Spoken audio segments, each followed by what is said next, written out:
Once upon a time, in the Arabian desert, there were 7 famous poets who were known for their incredible talent with words.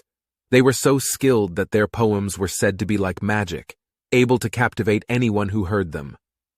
One day, the ruler of Arabia decided to hold a poetry competition to determine which poet was truly the best.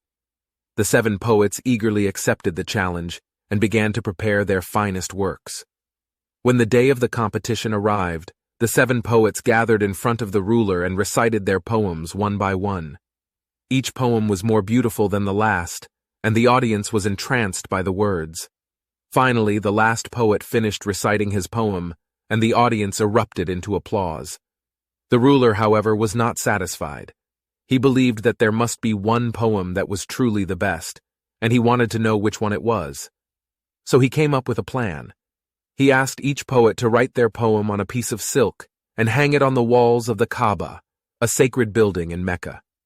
The ruler declared that the poem that received the most admiration from the people who visited the Kaaba over the next year would be declared the winner.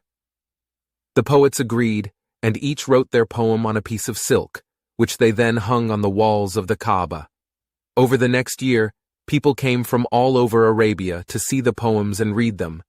When the year was up, the ruler returned to the Kaaba to see which poem had won.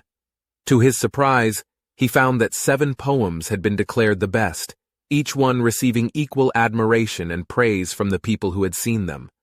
These 7 poems were later collected and became known as the 7 mu'allaqat, or the hanging poems. From that day on, the 7 mu'allaqat became known as some of the greatest works of Arabic literature, and the poets who wrote them were celebrated for their incredible talent.